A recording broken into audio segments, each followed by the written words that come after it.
Okay, so I want to, first of all, my name is Michael J. Long. Thank you for joining me. I appreciate it.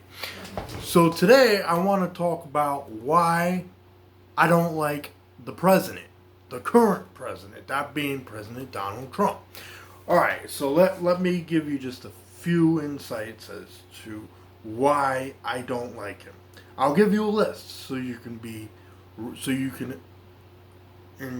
in terms of why I don't like the president, so that I won't ramble on, and so you can be familiar with why I don't like the president. And it's not, and so number one, he has a very arrogant personality, but that's not the main reason why I don't like him. When you look at all his policies, okay, this guy claims to be a pro-Second Amendment, pro-gun rights type of guy, right? So let's analyze it from that perspective first. Because I know a lot of conservatives go out there and they talk about, oh, well, you see, Donald Trump's this guy who supports everybody on the Second Amendment and gun rights and this and that and the other thing. But really, when it comes to gun rights, he is no more present. He is no more different than his predecessor, that being President Barack Obama. He's no more different on that issue than George W. Bush was. And for those that, so George W. Bush, he favored the Patriot Act apparently, and so did Obama, and so does Trump. Plus the fact that Trump supports torture and referencing it to an enhanced interrogation technique, just like all of his conservative predecessors. He supports, in reality, with regards to gun rights, he's actually more supportive of gun control measures than he is of Second Amendment, believe it or not. This guy supports having President Trump, first off,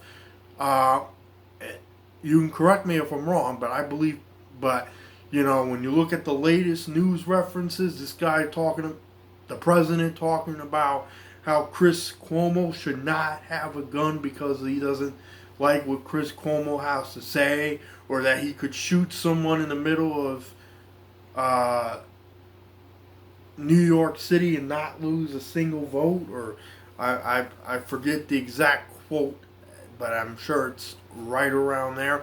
He doesn't favor Second Amendment. This guy has been talking about very recently supporting universal background checks and having a universal national background check for like a gun registry, where everyone has to then register. Okay, imagine this, having to register that they purchased and bought a gun. And he's also talking about banning semi-automatics and assault rifles and fully auto. He's banned bump stocks.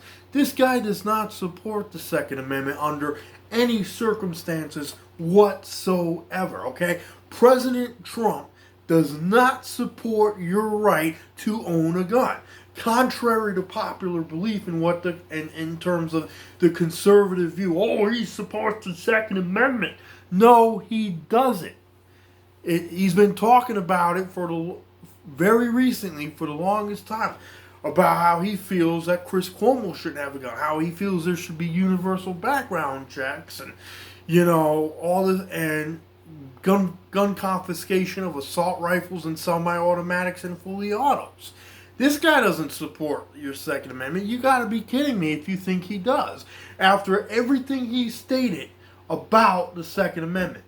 And this even goes further before, and that's not the only reason why I don't like the president. I think he's a liar, and like I said before, I think he has an arrogant personality. He lies. He even said that, Mexico was going to pay for the border wall. It didn't happen. Congress, and then he turned around and tried to say, well, Congress was supposed to pass or whatever, this provision or something for immigration reform and for border control, and then he turns around and signs an executive order trampling people's private property rights, not only just to build a border wall, and not only with that, but with the North Dakota pipeline. I mean, so it's very obvious that he does not support private property. He also does not support free trade. This guy wants tariffs on China and, and Russia now and Venezuela, and put further increased sanctions on Cuba and other countries, and instead of lifting the embargo on Cuba and lifting the having Congress lift the trade restrictions and all that, he does total 180. On top of the fact that even though he did a good job cutting thousands of federal government regulations, that's one thing I give him credit for, but he then turns around and doesn't do a single thing about gutting the federal government and all the federal government agencies that we don't need or that aren't listed in the U.S. Constitution or any particular federal law, which including the Consumer Protection Agency, which was put in place under the Obama administration through an executive order, which I do not support, by the way. I don't support it at all. But on top of that, he hasn't done anything to try and get rid of the FBI, the NSA, the CIA, and other federal government law enforcement agencies on the national level that we don't need. He hasn't done anything about cutting welfare or trying to save Social Security or Medicare. So even if you think he's doing that, he's not. And he's just taking, and the disgusting thing about, he's just taking money and using it to spend on all these wars that are supposed to be utilized for Social Security and all that into Social Security. And he wants to divert funding just to put up a border wall. We have all these wars, that have been only increasing under the Trump administration and were increasing even under the Obama administration. But now it's like we gotta invade Iran or go to war with Iran or put restrictions on them and what they can do and pull out of the Iran nuclear treaty, and so any way you look at it, Trump is a disaster for pretty much the same reason for why his predecessor was a disaster. The only difference between the two of them is one's liberal and the other one's conservative. Yes, that's right. President Donald Trump is a conservative, or a conservative in the eyes of many right-wing Americans and right-wing politicians that tend to support him, like Senator Ted Cruz from Texas, and just the whole mantra within the Republican Party, to be honest with you, is quite disgusting and even just as frightening as what we've been seeing with the Democratic Party and the liberal left. And so the only alternative we have here, folks, is that we vote for the Libertarian Party and we become members of the Libertarian Party. We go to Libertarian National Convention and choose our representatives, our presidential candidates, if you will. We become national, duly elected and we run under the Libertarian Party. We elect members of the Libertarian Party to be our congressman, to be our congresswoman or senator or even president. And I know it can happen. It's just a matter of when the majority will vote for the Libertarian Party. And that's the challenge that all of us are facing right now, as we've seen with the media. Oh, don't vote for the Libertarian Party or for any political third party for that matter. This is what they're claiming.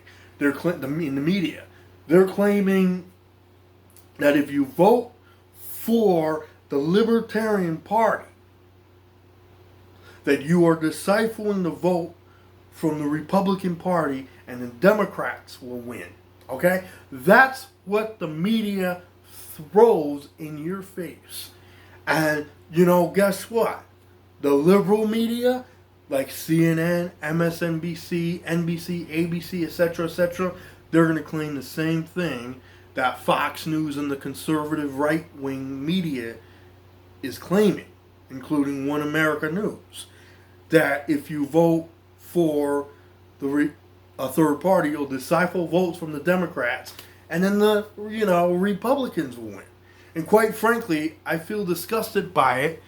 But the more they state that, the more they ignore political third parties and laugh in our face and tell us we're throwing away our vote and make such statements like that, the more, if you notice, the liberty movement grows, and the more people tend to want to vote for the Libertarian Party. And there's an awful lot of people, and this is where apathy grows, that feel they don't want to vote because they don't have a choice. And yet the media says, but you do have a choice between the Dems and Republicans. Actually, there's a third choice, but the reason they would make that claim in the media that you're throwing away your vote is because they feel threatened by us libertarians. They really do. Because they know deep down inside that we're the only party that's going to really cut down on the powers that be on the local, state, county, and federal level. And the media has deep pockets with big government. And that is why, that is 100% the reason as to why they make such claims, because they're trying to intimidate. They're trying to get people to say, you need to vote for the Democrats or Republicans or else. No, don't listen to that. That's all garbage talk. This idea that you're throwing away your vote is why the two-party system exists. And it's an illusion that's doomed to fail the moment everyone starts voting for the Libertarian Party. So I would encourage you all to look at the big picture, because this is really what I'm making my podcast on. My episode on. Looking at the big picture. That is what you need to look at. The big picture, folks. That's what you need to be looking at.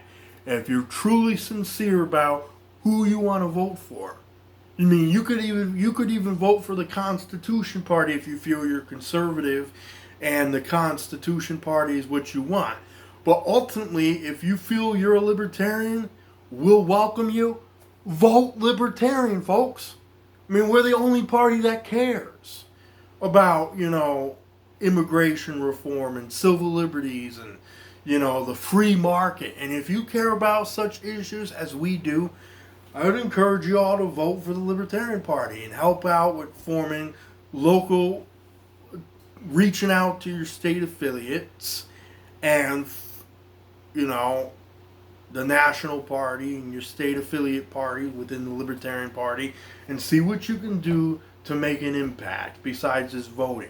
Maybe it's forming a state or local county affiliate in your state. We need libertarians, folks. That's how we're going to win. That's how we're going to beat the New World Order. By voting and electing libertarians like you. People who volunteer, and like me. And like all of us that are fed up with the two major parties and having hear from the media telling us who we can and can't vote for. If you're really pissed off, now is the time to really reach out and see what you can do to help grow the Libertarian Party. Again, my name is Michael J. Long, and thank you for joining me. I appreciate it.